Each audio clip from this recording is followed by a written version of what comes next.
Hello there and welcome into my living room. This video will be about another thing that didn't sit right with me while being in the organization of Jehovah's Witnesses. And it's kind of, how you call it, a sensitive subject for some of you maybe. But I want to talk about relationships as well as marriage and divorce. So I actually didn't have much experience with all this in the religion of Jehovah's Witnesses, in the organization. But I've watched a lot of ex-JW videos. And some people were in the situation that they married very young and finally came to the conclusion that their marriage partner wasn't really right for them. And that is kind of sad. Although Jehovah's Witness literature promotes, or maybe not promotes, but actually makes us think that being a Jehovah's Witness and both serving Jehovah is the best life ever and stuff, and that it's super important to be a Jehovah's Witness inside of your marriage actually. But what the thing is with marriage and Jehovah's Witnesses, most of the time Jehovah's Witnesses get married very young. Some people in their early 20s, but I've also known a couple where the girl, because I say girl, it wasn't really a woman, she was kind of childish as well. She was 18 and I guess her husband must have been, well, I don't know, maybe 23 or something. But to get married at 18 is really, really young in my opinion. I wouldn't have been ready for it. Maybe I'm not even ready for it right now, but yeah, I cannot how you call it? I cannot share my experiences on that subject because I've never been married, and there is a possibility I will never get married. So, well, who knows? But the problem is people get married very early on because no physical contact is actually allowed. I mean, not really intimate physical contact.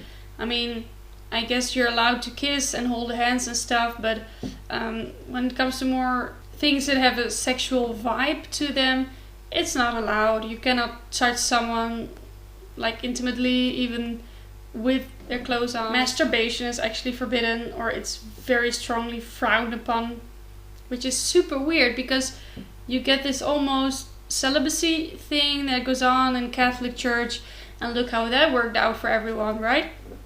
But people get married very early just so they can have sex, and when the magic of all that is over, then you have to deal with everyday life, and maybe you get to the conclusion that your marriage partner and you aren't really compatible. But hey, that's too bad because divorce is also frowned upon and actually forbidden. So that's a sad thing. But how does it start off really? When you get to know someone inside of the Jehovah's Witness organization, because you're a Jehovah's Witness yourself, the dating starts, because you can't date anyone outside of the religion. That's a big no-no. You start dating, and most of the time the dating period isn't very long, but people are being very observed very closely by maybe relatives or friends, and they're always encouraged to take a chaperone with them whenever they go, I don't know, eating somewhere, camping. Oh no, you're not allowed to camp together, or at least not sleep in the same tent.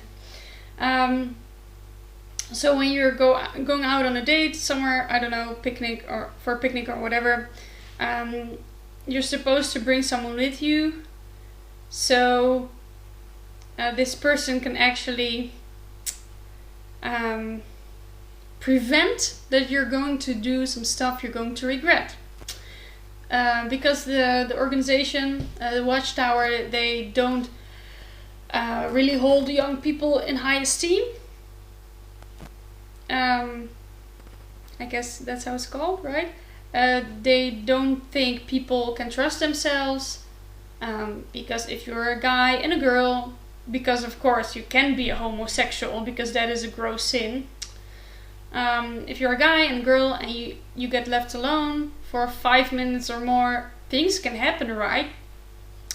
Because of the raging hormones, the clothes start coming off. You can just you can't stop yourself. You don't have any self-control and stuff. So that's what happens when two young people get left alone. So someone has to come with them, right? And that's just disgusting, because how do you know if you're compatible with someone if you can't be alone with them? And I don't mean being intimate with someone, but even having maybe some sensitive or intimate conversations about the future, about having kids, about how you both think on the subject of sexuality or something. Maybe how you guys both are when it comes to work or habits or whatever. You just want to know one another, right? And you can get to know one another when someone is just watching you and maybe make you feel embarrassed or something, because of course when you have a third wheel here with you, you're not going to talk about stuff like marriage, sex, kids, whatever. And those are actually kind of important subjects to talk about before getting married, and it shouldn't be a taboo. It's kind of sad that the organization doesn't trust young people to have self-control and their own conscience and think for themselves. It's sad, really. And people get married, but they really don't know what they're getting themselves into, because not much time is really allowed for young Jehovah's Witnesses to get to know each other, because in the world you can be engaged for as long as you want, right? I don't know what the normal time period for that kind of thing is. You can be engaged for a half a year, but you also can be engaged for 5 years, right? I don't know. I don't really know what the rules on that are. But when you're engaged, you made a commitment that you're going to marry someone, and it's okay to be engaged for a long time. And maybe if you insist on keeping your virtue intact, or how you want to call it, it can be hard, of course, if an engagement lasts very long and you're, as the Bible describes it, burn with desire and stuff. But self-control is a very good thing, so you should. It's a good time to practice that, actually. And of course, even sometimes most of the time when you're young and you want to get married, you don't have a lot of cash on you, right? So it's a good idea to save up some money and to work, maybe take on an extra shift if you already have work, or just make a plan where to get that money from. Because if I would want to get married, I know I'm going to get married, I'm going to save up a lot of cash, because I don't think it's necessary to have this big ass American wedding like you always see in the movies, right, with all the fancy stuff. But I've heard from people who got married very young, and not Jehovah's Witnesses, but other Christians that got married in their while still being a student in school at the age of 22 or whatever, and they had this really shabby wedding thing going on. And my friend went to a couple of weddings like that, and she was so disappointed. And so, how you call it, she always thought that weddings were such a magical thing, and now she was like, wow, that was really sad, like that there wasn't enough food, or the wedding dress was kind of shabby, and the wedding cake was homemade but really not really pretty and stuff, and you just want to be perfect, right? You just want to have a great wedding, and it doesn't have to cost a lot of money. You can get someone who makes your cake for free, someone who is really good at baking cakes. You can ask a friend to decorate the location where you're having your wedding at, and maybe someone has this really cool big house with a huge garden where you can have the wedding party. Maybe you know someone who is a musician or DJ. So it doesn't have to be very expensive, but it's really sad that people tend to get married very young, and it's inevitable that they have this very shabby, low budget wedding just because they need to get married like as quick as possible. So, and when the whole marriage bliss from the first couple of weeks, maybe even months or years, wears off, and then a couple decides like, yeah, we're not really that compatible. Actually, there's no way out. Or you can hope and pray for your significant other to cheat on you, which no one would like to go through, because that is horrible and painful and the worst thing that can happen. Or, you can hope and pray for your partner to die, which no one would ever do. Not if you're a normal person. Maybe if you're a terrible, horrible person, maybe that's something you would do. But that's actually the only two scriptural grounds for divorce inside of the Jehovah's Witnesses: if someone dies, or if someone isn't faithful and cheats on you. But then, even then, you have to prove it. If you have no way of proving it, then you're not really scripturally free. So, if someone decides to cheat on you and you don't have any proof, or if someone just leaves you and you get a separation and the person actually doesn't tell you that they have sex with someone, then you're still not free to remarry when you want to do it by the rule book of the Jehovah's Witnesses.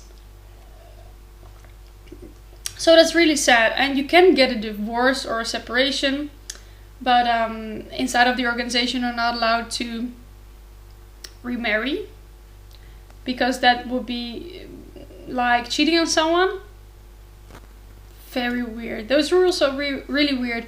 And I do agree that a marriage is actually for life, right? And you shouldn't get divorced at the drop of a hat. I mean, a marriage is also, it's not only blissful, but it can be really hard. And as a married couple, you should go through hard times together and be able to talk about stuff, communicate, patch things up again. And running away from your problems is not a solution. Actually, you have to face your problems head on. Actually, is that an expression? Face it head on, head first. I don't know. And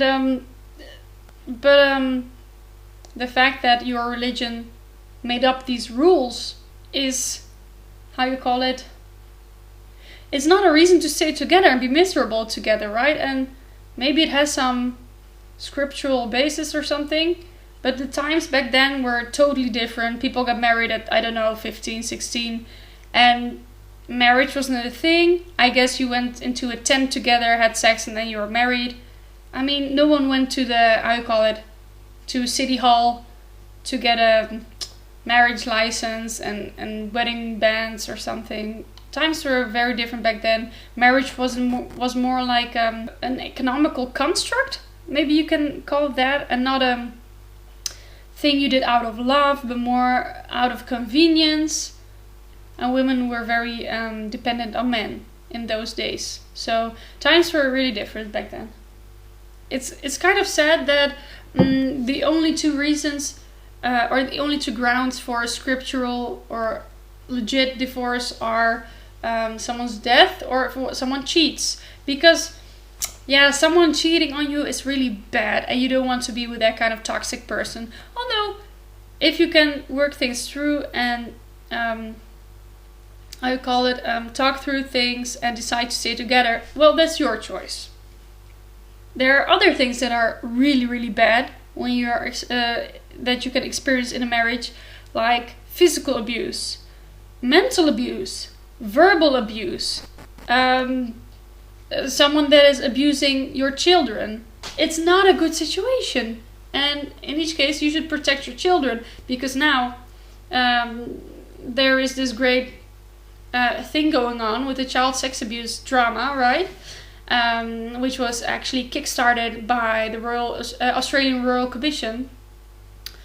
Child sex abuse is a thing inside this religion. So if you're a mom and you have children with a man, or that you're married to, or maybe you already had those children from a previous marriage or relationship, and you're married to this guy who abuses your children, like beats them, or calls them names, makes them feel bad, or maybe when there's child sex abuse in the situation, you have to get out of there. I mean, that's a toxic thing for everyone. You shouldn't be in the same household as that kind of person, right? Yeah, so actually being abused, or your children being abused, or if someone is a drug user or whatever, that's not really a reason for divorce. I mean, in the Watchtower literature, people are actually discouraged from leaving that kind of marriage, but it's better to stay with your husband and give a great example as a Jehovah's Witness, because maybe one day your husband will get to know the truth and he will become a Jehovah's Witness himself. Yeah, or maybe he will beat you so hard that you just die. That is also possible. You can be beaten to death, and even then it's your fault. I mean, that's how misogynistic this organization is, right? If you happen to make this mistake of marrying a horrible person, I mean, you're not allowed to have a second chance at that, at a healthy relationship and marriage, because you chose this guy or woman, whatever, then you just have to live with the consequences, right? So that's really sad, and I think that everyone deserves to be in a loving relationship or a marriage if they're married.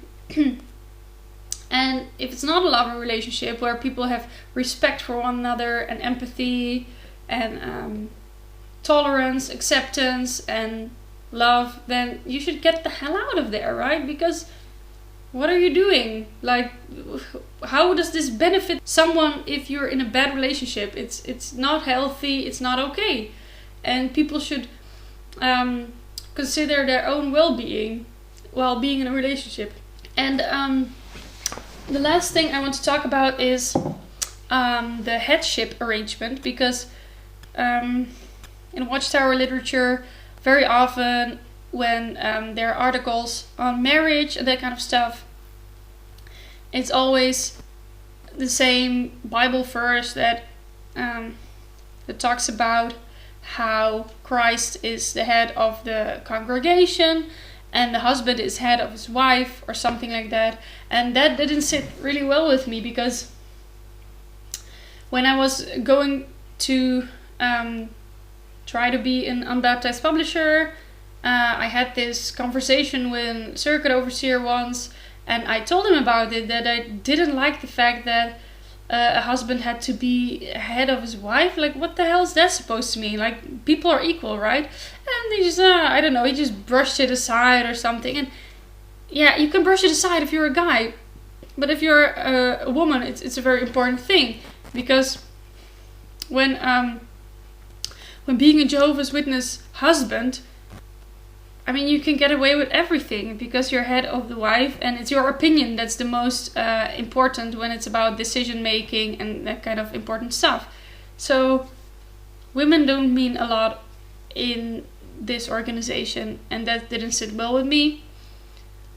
And everyone was like, yeah, well, we should be obedient and stuff. And I was never an obedient person, let alone an obedient wife, because if I would have a husband who was trying to boss me around, I wouldn't have that shit. I mean, I'm not having it, okay? So that's actually something that I didn't agree with, and the whole misogynistic opinion on women, because we're all equal, right? The whole relationship aspect of being a Jehovah's Witness didn't sit right with me, and I'm actually happy to be out where I can just be free, live my life as a woman like I wanted to be lived, and not as some weak, submissive, obedient grey mouse, because that's just not me. And at the moment I'm single, but if I will have a relationship one day again, then I would never want to be submissive and obedient and less of a person than the guy I'm with. And if he thinks that that's how it's supposed to be, then there's the door. So that's everything I actually want to say. It got kind of dark. I don't know what time it is. It's almost 9 p.m. So it's getting a little bit dark in here. I hope you've enjoyed this video. I'll see you next time.